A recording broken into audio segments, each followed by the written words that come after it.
불구대천이란 말이 있습니다.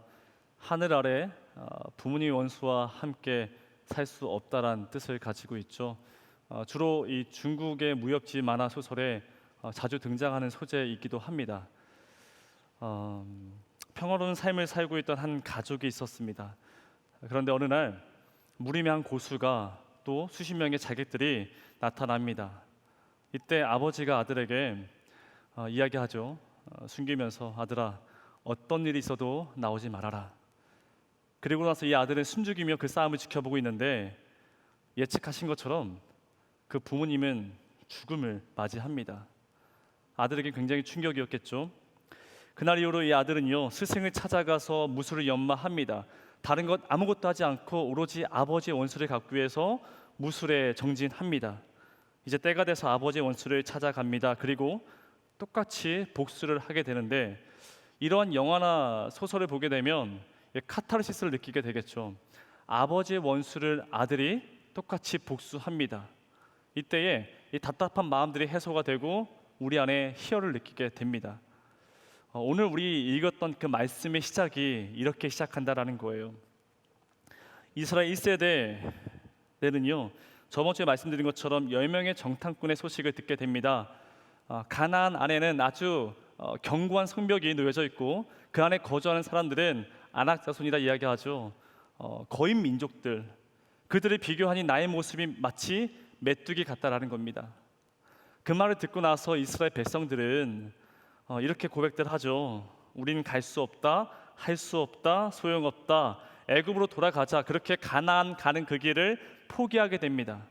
안타까운 것은 그 선택으로 인하여서 하루를 1년으로 계산하여 무려 40년 동안 광야에서 살다가 죽음을 맞이합니다. 그런데 우리가 모르는 한 사건이 있습니다. 이미 하나님과 이스라엘 1세대 간에는 사이가 어긋났습니다. 다시 돌아올 수 없는 강을 건너게 된 것입니다. 그런데 어떠한 무리가 주장하는 거예요. 이미 하나님과의 관계는 어긋났는데 이렇게 주장합니다. 지금도 늦지 않았으니 우리 가나안을 공격하자. 우리에겐 60만의 대군이 있으니 우리가 공격하면 이길 수 있다. 그렇게 신명기 24장 25절에 기록하고 있습니다. 그들을 모세가 지금 뭐라 말하냐면 그럴 수 없다. 그렇게 하지 말아라. 하나님이 함께하지 아니하면 그 전쟁을 이길 수 없다라고 이야기합니다. 전쟁하지 말라고 이야기합니다. 근데 이들이 모세 말을 들었을까요? 평생을 듣지 않았겠죠. 그래서 전쟁에 나가게 되는데 아주 참담한 결과를 가져옵니다. 오죽했으면 그 땅의 이름이 호르마, 이 호르마라는 뜻은요, 진멸하다, 파괴하다, 멸망하다는 뜻을 가지고 있습니다. 완전한 참패를 겪었기 때문에 그 장소가 호르마라 지정된 것이죠. 이제 그 사건을 뒤로하고 40년의 시간이 흘렀습니다. 이스라엘 2세대 백성들이 아버지가 패배했던 그 멸망의 땅에 그 호르마에 도착하게 되는데 전쟁을 하게 되죠. 그런데 놀랍게도 짜릿한 승리를 경험하게 됩니다. 이스라엘의 첫 번째 승리였습니다. 이것이 와신상담인지 모르겠으나 아버지가 패배한 곳에서 아들이 똑같이 복수하여 승리를, 아주 소중한 승리를 가져갔다는 것이죠. 이 과정에서 우리가 주목해야 할 것은 그들은 이스라엘 2세대 백성들, 그 아들들은 하나님 앞에 기도했다라는 것입니다.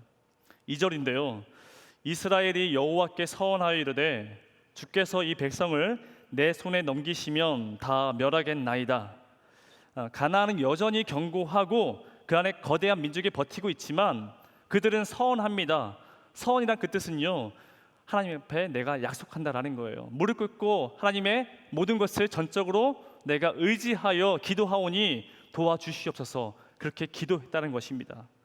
그러면서 고백하는 것은 전쟁은 너희에게 속한 것이 아니니 누구에게 속했어요? 하나님에게 속한 것이다라는 것을 고백합니다.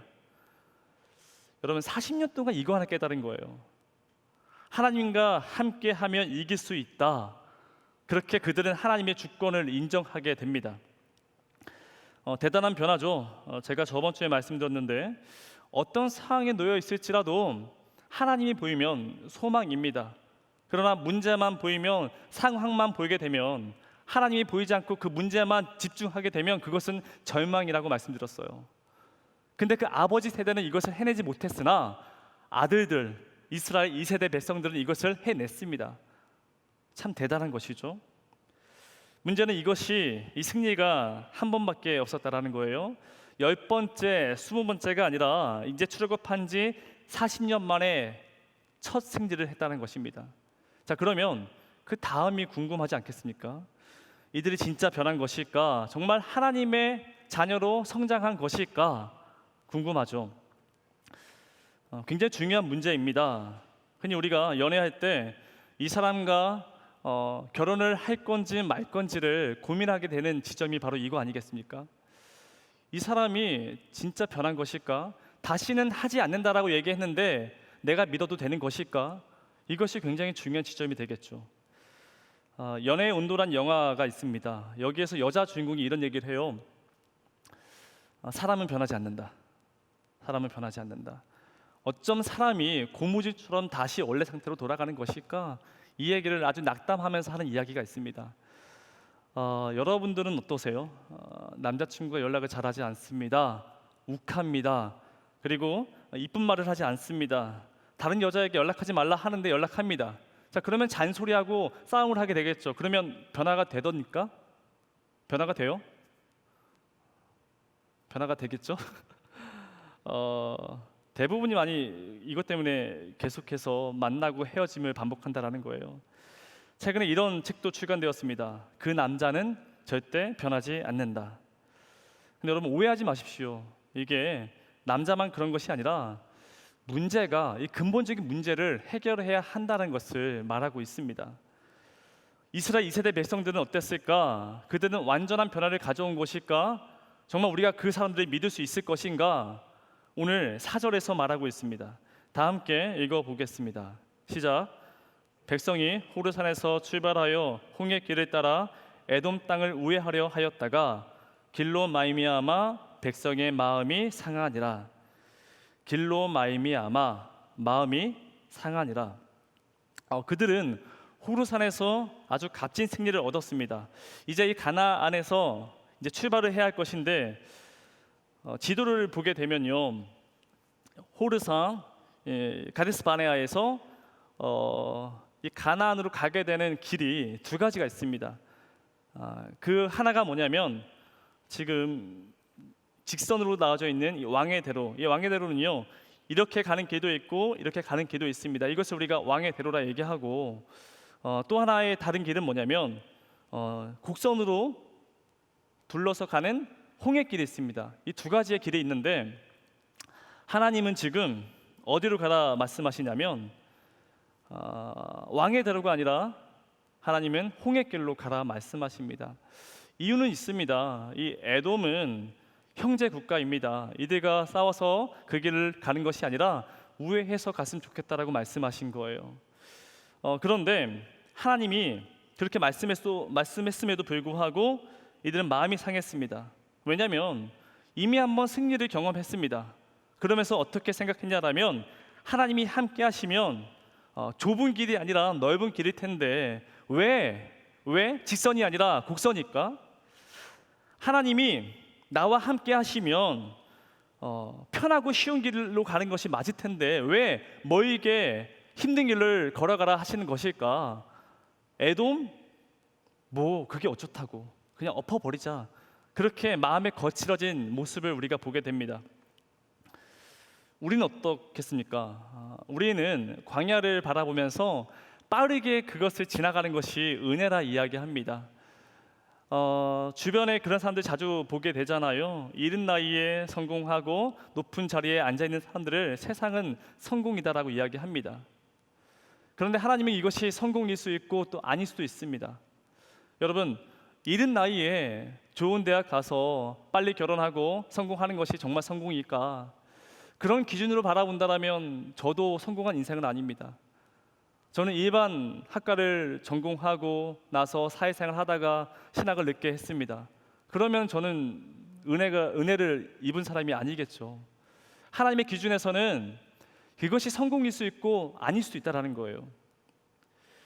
민수기의 원래 이름은 미드바르, 광야에서란 뜻을 가지고 있습니다. 광야는 이스라엘 백성들을 하나님의 백성으로 만들어가는 장소입니다. 제가 전에 한번 말씀드렸어요. 광야를 광야 학교라고 제가 불렀습니다. 이 광야라는 곳은요, 오랜 시간이 걸리겠지만 하나님은 그 광야 가운데 하나님의 백성으로 훈련을 시키십니다.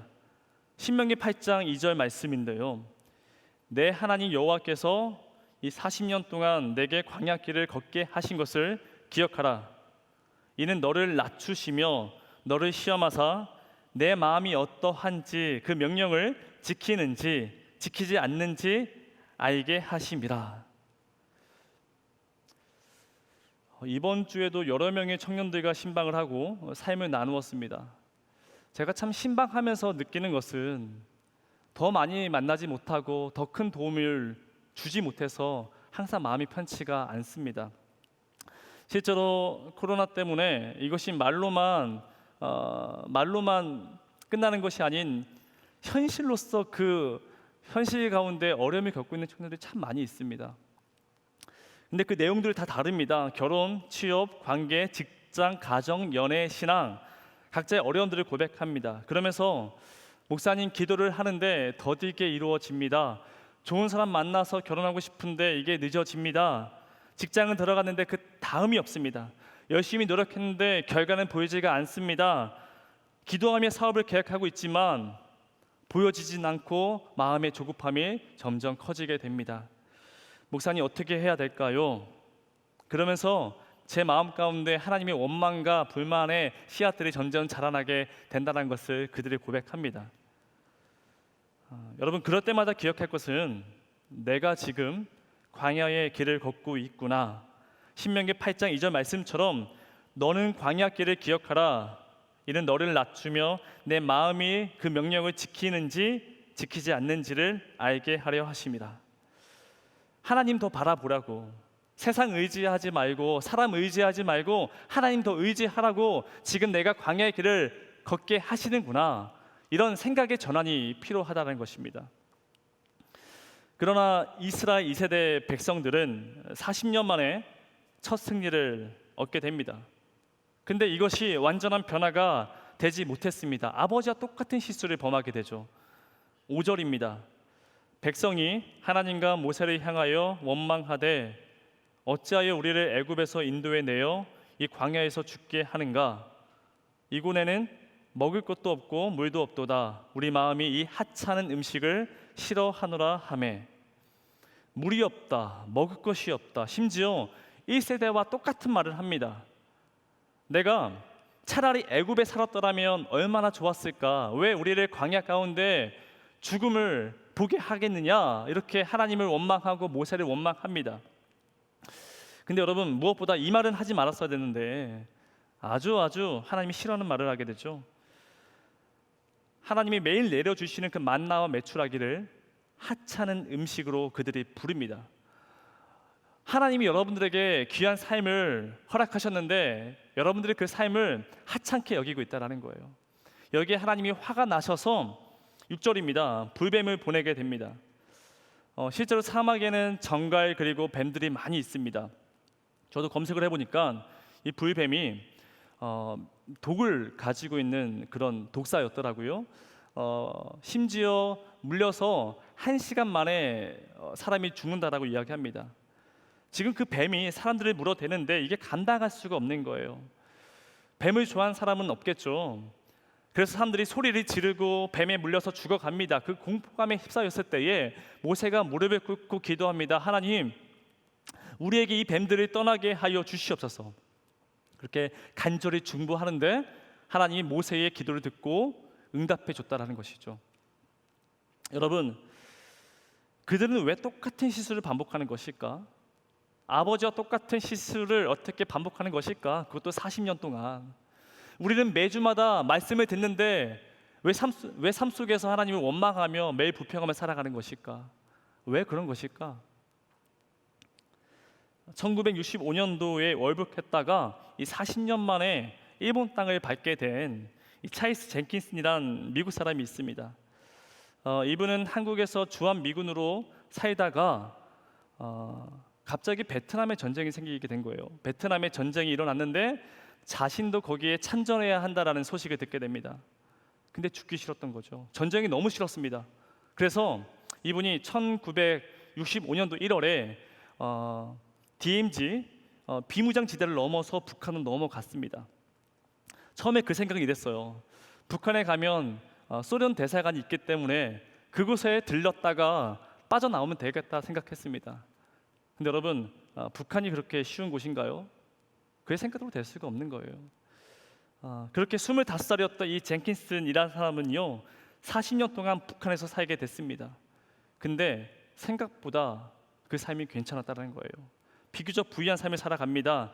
영어 교관으로 영어를 가르치고 이 북에서 만들어진 그 영화에서 미국인 악당 역할을 해가면서 나름 부유하게 살아갔다는 것이죠. 그리고 그곳에서 일본에서 납치되어서 온 이 히토미란 여자와 결혼하여 두 딸을 가지게 됩니다. 실제에 존재했던 제가 금방 얘기했던 이 젠킨슨 이 가족의 사진인데요. 그렇게 40년 살아가다가 2004년에 일본 땅을 밟게 됩니다. 우리가 주목할 것은요, 일본으로 돌아가는 그 과정에서 이 젠킨슨 이 할아버지가 망설였다라는 거예요. 40년 동안 북한에 살면서 이 북한의 주체 사상에 세뇌가 되어버린 것입니다. 그리고 실제로 나의 삶이 살만한 거예요. 더 큰 문제는 뭐냐면 분명히 북한의 체제가 잘못된 것을 너무 잘 알고 있습니다. 이곳은 이상한 곳이며 내가 반드시 나가야 할 것을 알고 있는데, 그런데 마음처럼 그게 쉽지가 않다라는 거예요. 그래서 망설이게 됐다는 것이죠. 그러나 결심하게 된 이유는 두 딸 때문에였습니다. 북한에서 이 두 딸은요 미국과 일본의 스파이로 훈련받고 있었습니다. 자기는 괜찮은데 내 딸까지는 그렇게 살아가는 것을 원치 않았습니다. 그래서 결심해서 2005년도에 일본의 땅을 밟게 되는데 그가 이런 고백을 하게 돼요. 40년 동안 북에서 지냈다가 이곳을 떠나는 것은 나에게 정말 어려운 일 중에 하나였다라고 고백합니다. 저는 이 고백이란 책의 이름이 제목이 고백이에요. 이 책을 보게 되면서 이 젠킨슨 할아버지의 모습이 마치 우리의 모습 같다라는 생각이 들었습니다. 세상과 우리는 다른 삶을 살아야겠죠. 그래서 우리는 설교를 듣고 매일 성경 말씀을 공부합니다. 교회에서는 돈이 세상의 주인이 아니라 바로 하나님이 세상의 주인이라고 우린 그렇게 듣고 살아갑니다. 높고 많은 것을 중요하게 여기는 세상의 나라가 아니라 조금은 낮더라도 조금은 적더라도 하나님의 나라가 중요하다는 것을 우리는 매일매일 말씀을 통해서 듣게 됩니다. 문제는요, 우리가 세상에서 오래 살다 보니 세상이 불편하지 않다라는 거예요. 세상에서 말하는 것이 조금도 불편하게 들려지지 않는다는 것입니다. 오히려 여러분, 복음이 불편합니다. 복음이. 그래서 불편하지 않는 말씀만 듣게 되고 교회는 그런 말씀만 골라서 설교합니다. 교회인지 세상인지 알 수 없는 거예요. 믿는 사람인지 아닌지 그 사람을 구분할 수가 없는 겁니다. 그래서 그렇게 교회가 그리스도인이 힘을 잃어가고 있다는 것입니다. 이것이 우리의 현실이라는 것이죠. 어떻게 해야 될까요? 이 근본적인 문제를 어떻게 해결할 수 있겠습니까? 하나님 모세에게 그 해결책을 말씀하시는데 노스로 구리로 뱀을 만들어 장대에 걸어 놓아라. 이것을 보는 사람들마다 살 수 있다라 이야기합니다. 문제가 생겼습니다. 그 문제가 뱀에 물려서 죽게 될 그런 위기에, 그런 상황 속에 놓여져 있는데 하나님 뭐라 말씀하시냐면 눕뱀을 만들어서 장대에 걸어 놓아라. 그러면 바라보며 살 수 있다라고 이야기합니다. 하나님은 왜 이런 방법을 선택하셨을까? 우리에게 무엇을 가르쳐 주기 위해서 이러한 방법을 고안한 것일까? 요한복음 3장 9절에 니고데모가 주님을 찾아갑니다. 그리고 질문합니다. 영생이 무엇인지를. 주님이 이렇게 대답하시죠. 모세가 광야에서 뱀을 든 것 같이 인자도 들려야 하리니 이는 그를 믿는 자마다 영생을 얻게 하려 하심이라. 아멘. 눈을 들어 바라보라는 거예요. 눈을 들어서 지금 이 문제에 그거 하나만 가지고 그것만 바라보며 살아가는 것이 아니라 눈을 들어라. 고개를 들어라, 그리고 바라보아라. 아무런 조건이 없습니다. 여러분, 매일 똑같은 실수를 반복하고 연약하고 죄된 우리를 위하여서 예수님 스스로가 노뱀이 되어 주셨습니다. 그런데 그러면 하시는 말씀이 누구든지 나를 보는 자마다 살 수 있다는 거예요. 내가 다 할 것인데 다른 거 다 필요 없다. 나만 믿고 바라보아라. 여러분, 제가 저번 주에 말씀드렸죠. 메시지가 똑같습니다. 어떤 상황에 놓여 있을지라도 하나님이 보이면 소망입니다. 그런데 하나님이 보이지 않고 문제만 보이면, 세상만 보이면, 상황만 보이면 그것은 절망입니다. 민수기의 원래 이름이 미드바르, 광야에서란 뜻을 갖고 있습니다. 누군가 이런 이야기를 하죠. 우리의 삶이 마치 광야와 같다라는 거예요. 아주 뜨겁고 먹을 것이 없는 아주 힘든 곳이죠. 이런 얘기도 하죠. 회사 안은 전쟁이고 밖에 나가면 지옥이다라고 말하는 사람도 있습니다. 그래서 우리가 세상에서 쉽게 절망하고 쉽게 불신앙에 빠지는 것이 사실입니다. 그러면서 교회에 나가서 월요일부터 세상에 우리가 어떤 마음을 가지고 살아가냐면 하나님의 백성인 것을 잊고 살아간다라는 거예요. 그렇게 세상 사람들은 그렇지 아니한데 오히려 우리는 무기력하고 낙심하고 현타 오면 우울하고 아무런 소망을 품지 못하고 살아가는 것이 우리의 삶의 모습이라는 것입니다. 말 그대로 광야인 거예요. 광야. 근데 이런 광야를 걷고 있었던 바울이 소망을 말합니다. 내가 사방으로 우겨쌈을 당할지라도 낙심하지 아니하며 박해를 받아도 거꾸림틀림을 당해도 버림받지 않는 것은 하나님을 볼 수 있기 때문에 이것이 소망이라 말합니다. 하나님을 볼 수 있었기 때문에. 현란한 방법이 필요가 없어요. 주님이 말씀하시는 것은 여러분, 뱀에 물렸으면 독을 빼내야죠. 몸에 독이 퍼졌으면 백신을 만들어 주셔야죠. 근데 그런 문제를 해결하는 것이 전부가 아니라 근본적인 문제, 하나님을 바라보지 못해서 생기게 되는 그 문제를 지금 주님이 말씀하고 있습니다.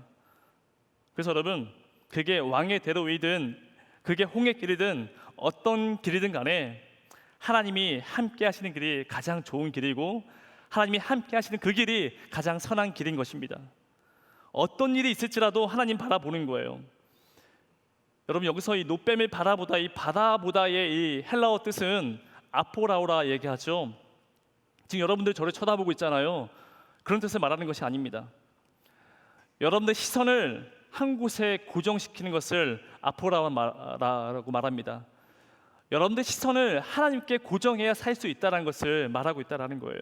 그냥 쳐다보는 것, 예배당에 나와서 한번 쳐다보고 그것으로 살 수 있다는 건 말하는 것이 아니라 나의 모든 삶의 시선을 어디에?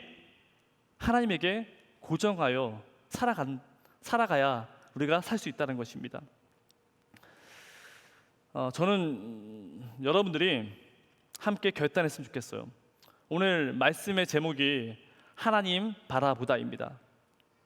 어떤 상황에 놓여 있을지라도, 그것이 광야일지라도 아니면 가나안에 있을지라도, 내가 호르산의 첫 번째 승리를 경험했을 그 자리라 할지라도 하나님을 바라보시는 겁니다. 그렇게 날마다 하나님 바라보며 살아갔으면 좋겠어요. 그러면 여러분, 인생 가운데 호르마처럼 한 번의 승리를 끝나는 것이 아니라 하나님 바라보며 살아갈 때에 그 한 번이 10번이고 10번이 100번이며 수천 번씩 하나님과 날마다 살아간다라면 승리를 경험하며 살아갈 수 있습니다. 여러분, 우리 공동체의 이름이 뭐예요? 승리 공동체. 여러분, 말로만 승리 공동체 말하는 것이 아니라 찐이라 말하죠. 진짜 승리 공동체 됐으면 좋겠어요. 여러분들이 하나님이 함께 하시는 것을 기억하시는 겁니다. 힘들 때라도 바닥을 바라보지 말고 세상을 바라보지 말고 고개 들어 하나님 바라보는 겁니다. 그러면 승리인 거예요, 여러분. 그 승리 방법이 너무나 심플하죠. 여러분 인생 가운데 어떤 어려움이 있을지라도 고개 들어 하나님 바라보시며 살아가시는, 승리하시는 여러분들의 삶이 되기를 주님으로 축원합니다.